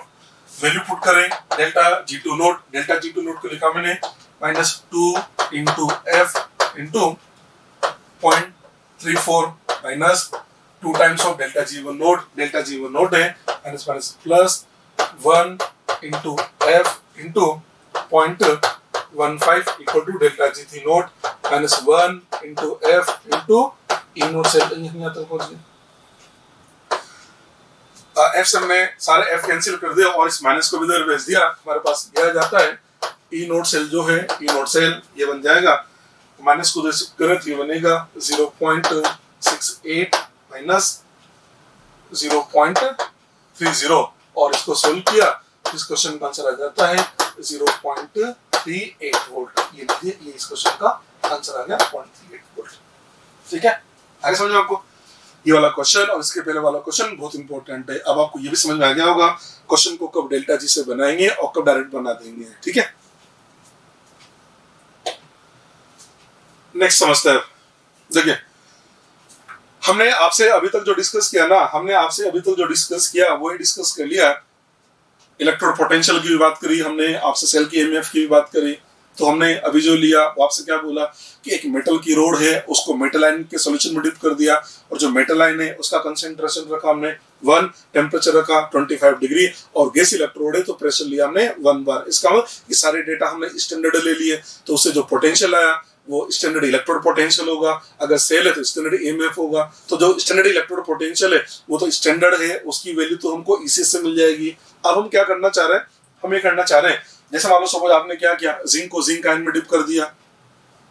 एक जिंक की रोड है, उस जिंक की रोड को आपने जिंक आयन में रखा और आपने कंसंट्रेशन अदर देन 1 ले ली। या मान लो सपोज हाइड्रोजन इलेक्ट्रोड है, अब हाइड्रोजन इलेक्ट्रोड के अंदर आपने क्या किया, हाइड्रोजन गैस का प्रेशर 1 की जगह कुछ और ले लिया और एसिड की कंसंट्रेशन भी अदर देन 1 ले ली। इसका मतलब आपने स्टैंडर्ड को चेंज कर दिया है तो उसका पोटेंशियल चेंज होगा और चेंज होकर नया पोटेंशियल कितना होगा, that was given by Nernst equation. इसका मतलब नस्ट इक्वेशन हमको क्या बताता है, नस्ट इक्वेशन हमको ये बताता है कि आपने जो इलेक्ट्रोड बना रखा है, आपने उस इलेक्ट्रोड के अंदर यदि आपने उसका कंसंट्रेशन चेंज कर दिया तो उसका टेम्परेचर चेंज कर दिया तो उसका इलेक्ट्रोड पोटेंशियल चेंज हो जाएगा और चेंज होके नया पोटेंशियल कितना होगा, that was given by Nernst equation. यानी एक तरह से देखा जाए तो जो नस्ट इक्वेशन है वो हमको आयनिक कंसंट्रेशन और इलेक्ट्रोड पोटेंशियल ऐसा बोल सकते हैं, आयनिक कंसंट्रेशन और जो सेल का ईएमएफ है उसके बीच में एक रिलेशन बताता है। ठीक है, तो जब भी ऐसे क्वेश्चन आएंगे ना कि हमने कंसंट्रेशन को 1 तो स्टैंडर्ड होती है तो हमसे बोला जाएगा कंसंट्रेशन को 1 से 0.1 कर दिया, 1 से 0.01 कर दिया तो नया इलेक्ट्रोड पोटेंशियल कितना होगा। इस टाइप के जितने भी क्वेश्चन है उन सबको सोल्व करेंगे हम नस्ट इक्वेशन से। तो नस्ट इक्वेशन बेसिकली एक रिलेशन बताता है किसके बीच में, this equation gives relation between electrode potential और EMF of cell and ionic concentration of electrolytic solution. मतलब ये हमको एक रिलेशन बताता है, वो भी किस किस के बीच में। या तो क्वेश्चन इलेक्ट्रोड का आएगा तो हम बोल देंगे अगर इलेक्ट्रोड का क्वेश्चन है तो इलेक्ट्रोड पोटेंशियल और कंसंट्रेशन के बीच में रिलेशन बताता है। या क्वेश्चन फिर हमारा सेल का आएगा, अगर सेल का क्वेश्चन आएगा तो हम बोल देंगे सेल का ईएमएफ और कंसंट्रेशन के बीच में रिलेशन बताता है, ये हमको एक रिलेशन बताता है। ठीक है, कंसीडर द रेडॉक्स रिएक्शन, हमको एक रेडॉक्स दे रखी है, ये रेडॉक्स हमने ले लिया है। इसमें स्मॉल एबीसीडी इसकी स्टैइकोमेट्रिक कोएफिशिएंट है और कैपिटल एबीसीडी यहाँ पर रिएक्टेंट इन प्रोडक्ट है। ये हमने एक रेडॉक्स रिएक्शन ले ली। और फ्रॉम थर्मोडायनेमिक्स से हमारे पास एक रिलेशन आता है, थर्मोडायनेमिक्स एक रिलेशन आता है delta G equal to delta G naught plus 2.303 RT log QC। QC का मतलब रिएक्शन कोएफिशिएंट और ये लिखा जाता है प्रोडक्ट की कंसंट्रेशन अपॉन रिएक्टेंट का कंसंट्रेशन। आप जानते होंगे डेल्टा जी का फॉर्मूला होता है, डेल्टा जी होता है माइनस NFE और डेल्टा जी नोट इक्वल होता है माइनस NFE नोट, या नोट का मतलब होता है स्टैंडर्ड। ये दोनों वैल्यूज हमने इसमें पुट कर दिए, बनेगा minus NFE equal to minus NFE naught plus 2.303 RT log QC। ठीक है, माइनस NF को डिवाइड कर दिया तो फॉर्मूला बना E equal to E naught minus 2.303 RT upon NF log of QC। ठीक है, अगर मान लो हम इस हमारे जितने भी क्वेश्चन आते हैं ना, मैक्सिमम क्वेश्चन वो 25 डिग्री पे आते हैं। अगर 25 डिग्री पे क्वेश्चन आता है एक तरह से देखा जाए तो टीबी कांस्टेंट हो जाएगा, आर तो यूनिवर्सल गैस कांस्टेंट है, इसे एफ फेराडे सभी लोग जानते हैं, 1 फेराडे इक्वल टू होता है 96,500 कूलम। तो मैंने क्या किया, आर की वैल्यू रखी, आर यूनिवर्सल गैस कांस्टेंट रखा, टेंपरेचर मैंने 25 डिग्री मान लिया है तो टेंपरेचर रखूंगा मैं 298 केल्विन और फेराडे की जगह रखूंगा 96,500।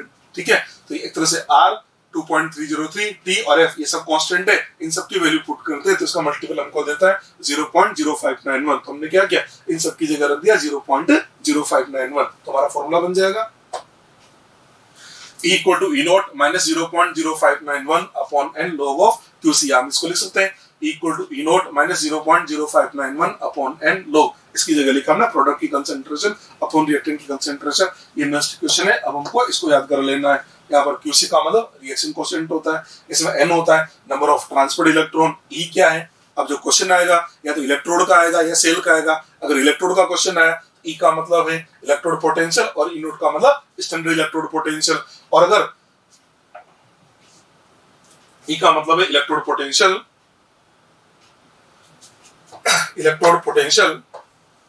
और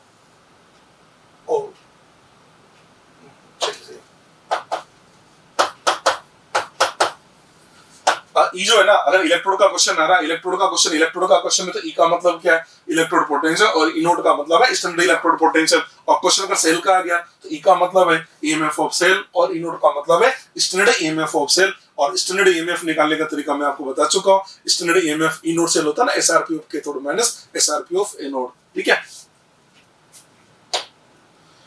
चलिए जी, ये तो हमने नर्स्ट क्वेश्चन बता दिया। अब आप नर्स्ट क्वेश्चन याद कर लीजिए। तो नर्स्ट क्वेश्चन होती है E equal to E naught minus 0.0591 upon N log concentration of product upon concentration of reactant. अब हम इसकी एप्लीकेशन देख रहे हैं, तो नेक्स्ट हम डिस्कस कर रहे हैं एप्लीकेशन ऑफ नर्स्ट क्वेश्चन। इसकी एप्लीकेशन बताते हैं। नंबर 1, फर्स्ट एप्लीकेशन हमने ले लिया टू डिटरमाइन इलेक्ट्रोड पोटेंशियल।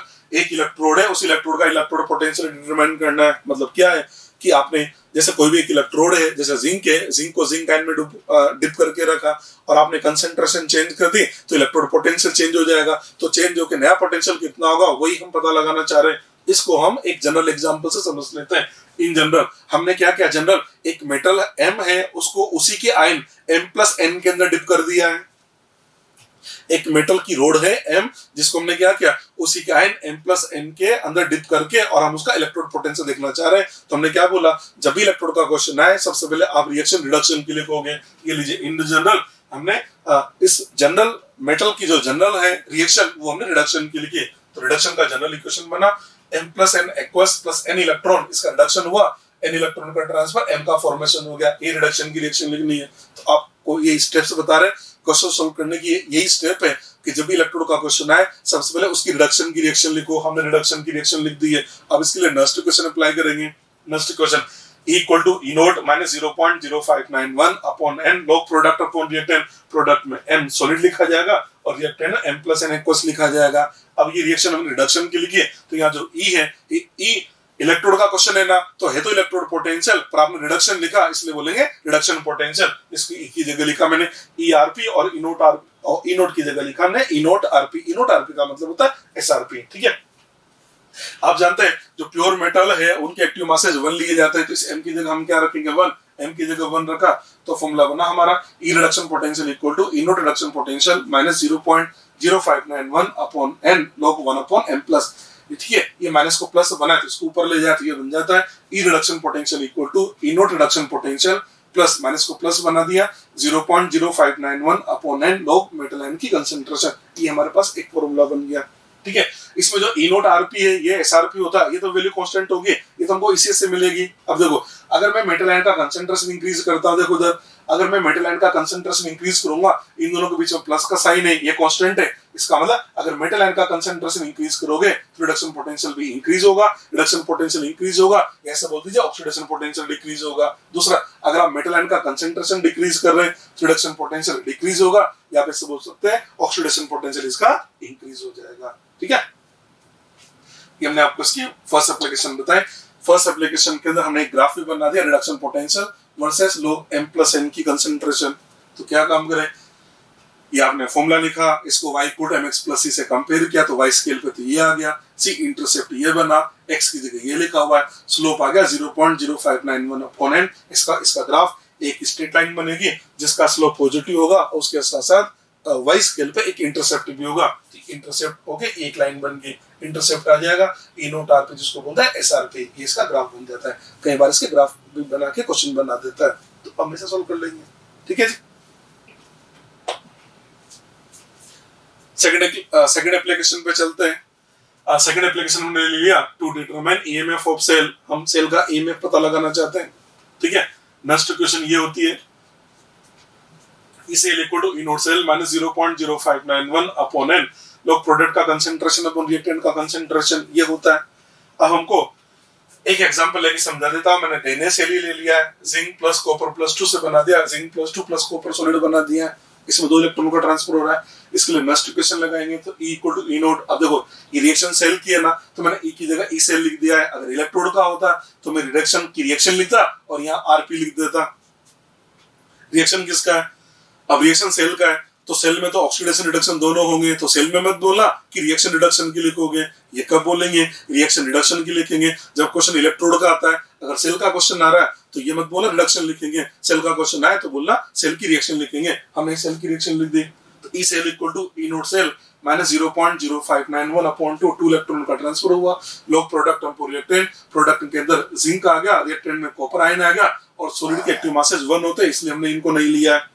चले जी, एक काम करते हैं, ये जो माइनस है इसको प्लस बना दे। अगर माइनस को प्लस बना दे तो जिंक और कॉपर आयन की कंसंट्रेशन को इंटरचेंज करके लिखा जा सकता है। तो हमारे पास फॉर्मूला बन गया E cell equal to E naught cell plus 0.0591 upon 2 log copper ion का कंसंट्रेशन अपॉन जिंक आयन का कंसंट्रेशन। अब आप इसमें भी देख सकते हैं, अगर आप कॉपर आयन का कंसंट्रेशन इंक्रीज करेंगे तो ई सेल अगर आप कॉपर आयन का कंसंट्रेशन, अगर आप कॉपर आयन का कंसंट्रेशन इंक्रीज करते हैं, देख सकते हैं कॉपर आयन का कंसंट्रेशन इंक्रीज करेंगे, दोनों के बीच में प्लस का साइन है, तो ई सेल आपका क्या होगा, ई सेल ये बढ़ेगा। और अगर आप जिंक आयन का कंसंट्रेशन इंक्रीज करेंगे तो ई सेल आपका डिक्रीज होगा। इसका मतलब हम कंसंट्रेशन को चेंज करके ई सेल को भी चेंज कर सकते हैं। ये इसकी सेकंड एप्लीकेशन बन गई है। ठीक, थर्ड एप्लीकेशन लिया हमने to calculate electrode potential of hydrogen electrode. Next हमने ले लिया हाइड्रोजन इलेक्ट्रोड का इलेक्ट्रोड पोटेंशियल। हाइड्रोजन इलेक्ट्रोड का इलेक्ट्रोड पोटेंशियल हमको कैलकुलेट करना है। आप कहेंगे सर हाइड्रोजन इलेक्ट्रोड का तो पोटेंशियल 0 वोल्ट होता है ना, तो भैया वो तो एसआरपी होता है। एसआरपी का मतलब हम इसे समझेंगे, जब हाइड्रोजन के इलेक्ट्रोड हमने लिया तो उसका प्रेशर हमने 1 बार लिया और कंसंट्रेशन HCl की हमने 1 m ली, तब होता है उसका 0। अब अगर हम ऐसा करें कि जो हाइड्रोजन गैस है उसका प्रेशर 1 की जगह कुछ और ले ले, या HCl की कंसंट्रेशन अदर देन 1 ले ले, तो उसका इलेक्ट्रोड पोटेंशियल चेंज हो जाएगा, और चेंज होकर नया क्या होगा वही हम आपको बताना चाह रहे हैं। तो हमने सबसे पहले क्या किया, सबसे पहले हाइड्रोजन इलेक्ट्रोड की रिडक्शन की रिएक्शन लिखी, देख लिख सकते हैं। देखो आप 2H plus aqueous plus 2 electron हमने H2 गैस बना दिया, 2 इलेक्ट्रॉन का ट्रांसफर हो रहा है। इसलिए नेक्स्ट इक्वेशन बनेगी E reduction potential equal to E naught reduction potential minus 0.0591 upon 2 log product upon reactant. Product में लिखेंगे pressure of hydrogen upon reactant में लिखा जाएगा H प्लस का स्क्वायर। यहाँ तक हम पहुंच गए। ठीक है, आप ये भी जानते हैं ई नोट आरपी का मतलब एसआरपी, और हाइड्रोजन का एसआरपी तो 0 वोल्ट होता है। तो ई नोट आरपी एसआरपी, इसकी जगह 0 रखें, इसकी जगह 0 रखें, तो फॉर्मूला बनेगा E reduction potential equal to -0.0591 upon two log pressure of hydrogen upon H plus का स्क्वायर। तो ये क्या करेगा, आपको बोलेगा कि हाइड्रोजन इलेक्ट्रोड है, इसका प्रेशर इतना एटीएम है और कंसंट्रेशन इतनी है, आप प्रेशर रखो, कंसंट्रेशन रखो, आपका आंसर आ जाएगा। ये यहाँ से सॉल्व हो जाएगा। ठीक है, ये वाला केस तो वो हो गया जब हमें प्रेशर और कंसंट्रेशन दोनों ही चेंज करके दे रखे हैं। कई बार ऐसा भी क्वेश्चन आते हैं जिसके अंदर वो प्रेशर के बारे में बात ही नहीं करता, केवल और केवल कंसंट्रेशन को चेंज करता है। तो जब प्रेशर के बारे में बात ही नहीं कर रहा, बात नहीं करने का मतलब जो स्टैंडर्ड में है वही लेके चल रहा है, और स्टैंडर्ड में तो 1 बार होता है। तो हमने लिखा if pressure of hydrogen is not given, hydrogen का प्रेशर नहीं दे रखा है, तो जब नहीं दे रखा तो स्टैंडर्ड मानना है, और स्टैंडर्ड होता है 1 बार। तो लिखा हमने if pressure of hydrogen is not given then pressure of hydrogen taken to be 1 bar. आप इसको 1 बार रखें तो ई रिडक्शन पोटेंशियल बनेगा -0.0591 upon two log 1 upon H plus का स्क्वायर। इसको सोल्व करें तो फॉर्मूला बन गया E reduction potential equal to 0.0591 into log H plus n का कंसंट्रेशन। आप जानते हैं pH होता है ना माइनस log H प्लस, तो log H प्लस की जगह लिखा माइनस pH, तो फॉर्मूला बन गया E reduction potential equal to -0.0591 into pH। ये फॉर्मूला मैंने डायरेक्ट बना दिया। अब आप इस फॉर्मूले को याद कर लीजिए। तो फॉर्मूला बना आपके लिए E reduction potential equal to -0.0591 into pH। तो आपको जब pH दे रखा तो pH गिवन हो, रिडक्शन पोटेंशियल निकाल लो, और रिडक्शन पोटेंशियल दे रखा आप pH निकाल लो या H प्लस n का कंसंट्रेशन निकाल लो, एक ही बात है। पर ये फॉर्मूला तभी लगाएंगे जब इलेक्ट्रोड हाइड्रोजन का हो। ऐसा नहीं है कि इलेक्ट्रोड दे रखा है कॉपर का और pH दे रखा, आपने ये फॉर्मूला लगा दिया, नहीं। ये फॉर्मूला वैलिड कब है, जब इलेक्ट्रोड हाइड्रोजन का है तभी ये फॉर्मूला लगाएंगे, अदरवाइज नहीं लगाना है। This is only and only for hydrogen electrode. ठीक है, ये आपकी थर्ड एप्लीकेशन हो गई। ठीक, आप फोर्थ एप्लीकेशन ले रहे to determine equilibrium constant Kc from E naught cell. हम ये जो ई नोड सेल है ना, इस ई नोड सेल की हेल्प से हम इक्विलिब्रियम कांस्टेंट Kc भी निकाल सकते हैं। कैसे, नेक्स्ट क्वेश्चन सभी समझते हैं। E cell equal to E naught cell -0.0591 upon n log Qc होता है। आपको इक्विलिब्रियम कांस्टेंट चाहिए। इक्विलिब्रियम कांस्टेंट का मतलब आपको इक्विलिब्रियम पे जाना पड़ेगा, एट इक्विलिब्रियम।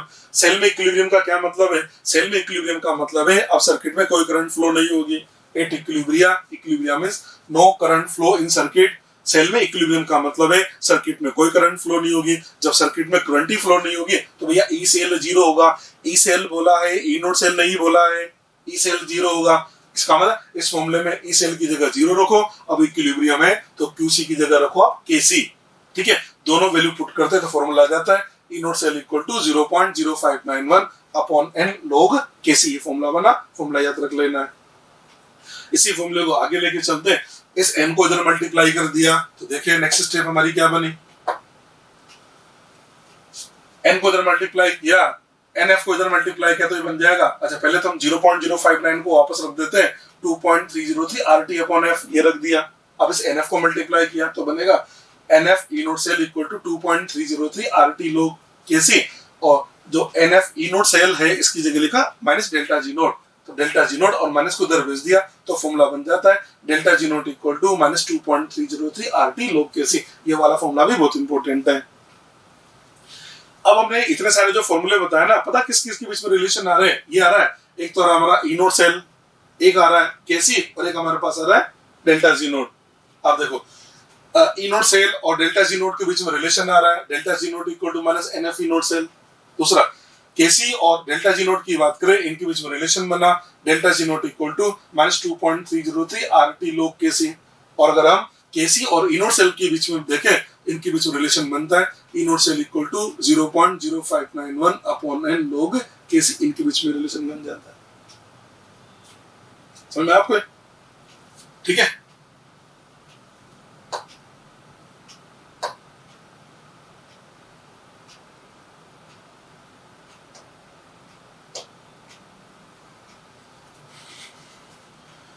यहां पर जैसे हमने एक फॉर्मूला लिखा ना, हमने एक फॉर्मूला लिखा delta G naught equal to minus NF E naught cell. यहाँ पर हम सेल के फिजिबल होने की कंडीशन भी बना सकते हैं।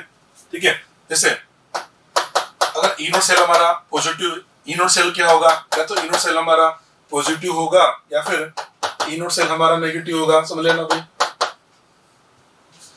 इनोड सेल मान लो पॉजिटिव है, अगर आपका इनोड सेल पॉजिटिव है तो आप क्या लिखेंगे, डेल्टा जी नोट आपका क्या आ जाएगा, नेगेटिव आ जाएगा। इनोड सेल पॉजिटिव है, इनोड सेल अगर आपका पॉजिटिव है तो डेल्टा जी नोट नेगेटिव आएगा। और इस फॉर्मूले में रख के देखो, अगर डेल्टा जी नोट नेगेटिव है तो जो के इक्विलिब्रियम है ना, ये आपका ग्रेटर देन 1 आएगा, ग्रेटर देन 1 आ जाएगा। ठीक है, इधर देखें, अगर इनोड सेल नेगेटिव है तो आपका जो डेल्टा जी नोट है, डेल्टा जी नोट ये बन जाता है पॉजिटिव। तो इस फॉर्मूले से देखें तो के इक्विलिब्रियम आता है लेस देन 1। ठीक है, हमने आपसे पहले भी डिस्कस किया था, अगर इनोड सेल पॉजिटिव है, इनोड सेल अगर पॉजिटिव है तो सेल फिजिबल होता है, इनोड सेल नेगेटिव है तो नॉन फिजिबल होगा। इसका मतलब ये जो लिखा ना, E naught cell positive, delta G naught negative और के इक्विलिब्रियम ग्रेटर देन 1, ये किसके लिए कंडीशन है, ये एक फिजिबल सेल के लिए, ये तो फिजिबल सेल की कंडीशन है। और ये जो लिखा ना हमने, इनोड सेल नेगेटिव आ गया, डेल्टा जी नोट पॉजिटिव आ गया और के इक्विलिब्रियम लेस देन 1, ये कंडीशन आ जाती है नॉन फिजिबल सेल के लिए। तो कई बार